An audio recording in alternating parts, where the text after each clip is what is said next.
But your face and your voice are much more accommodating to what we need with regard to Colonel Stebbins. Both the Republican and we had bipartisan condemnation of what's happened. How can the legislature, or you for that matter, possibly put together an accurate reaction in terms of legislation if you don't have all the facts, and the facts are actually available? Well, I think, quite frankly, some people are being perhaps a little overboard. We know what happened. Somebody walked into a school with an assault rifle and numerous 30-round magazines and killed 20 babies and 6 adults. What more do you need to know, quite frankly? Do you need to know how much more deadly that weapon could be? Do you need to know whether it could be fitted with even more than 30 rounds?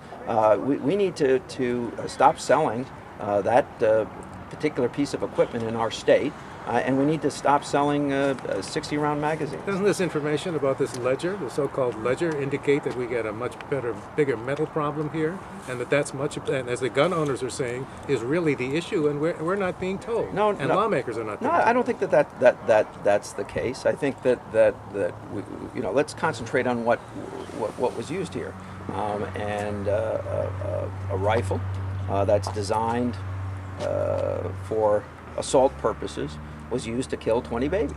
And you can't hide behind anything other than that. That this person was disturbed. We've known from day one that this person was disturbed. I think that there are people who are looking to avoid doing that which we need to do, and that is to make our state significally safer. Are you happy this turned out on the front page of the New York Daily News? No. Let's go back to that. So you all will receive a response. I'm not happy.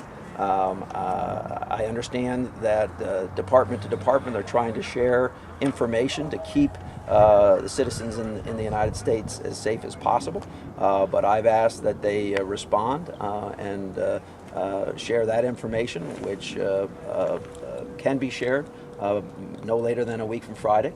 So I'm responding to that, but I also am responding to the idea that somebody would try to use this partial information to say, hey, I'm not ready to vote on banning high-capacity weapons and high-capacity magazines and assault weapons. That's what I find really objectionable.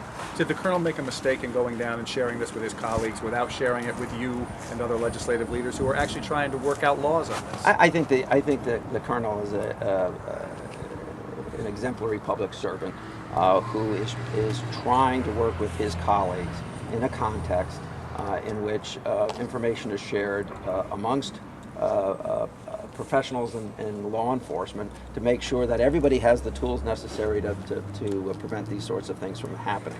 I think someone then decided to share that information outside of that room. I think that was unfortunate, and perhaps maybe in a day and age when people are doing that sort of thing, you have to think twice about what you're going to share. But I don't question his motives, and I don't think anyone should question his motives. His motives are to make people as safe as they possibly can be in our state and in any other state, and that's why universal background checks. That's why limiting the sale of these weapons, and that's why a limitation of magazines needs to be passed. So lawmakers will get to hear from state police next week. Well, what I've asked is that I know that there's some information that can be made available.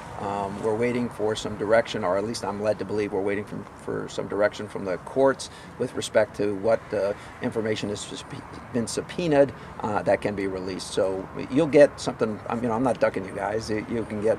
Obviously, I'm not ducking you guys. I'm answering your questions. But you'll get a release probably back at your offices within a very short period of time. Sorry for that. And if you no, it's okay. It's okay. It's okay. She only gave us 3 minutes. No, I understand. but what I would say to you is, if you have follow-up questions, then get to Doba once you get them. I know there are 26 liaison officers, one for each family, that the state police that are still with the family. Did they convey this information to them before it hit the New York Daily News? I can't say whether that was done universally. Family members have been briefed on certain matters. We're working with those families. Again, I want to go back that this information was not supposed to be shared with anybody outside the room. This was a professional conference on how to avoid these kinds of things, and It's unfortunate that it played its way, it played itself out. I wasn't aware that this briefing was being given, so I've asked, you know, for an appropriate response. Okay. Thank you, Thanks, Governor. Governor. Thank you for understanding our needs. Yeah, no problem, no problem. Thank you.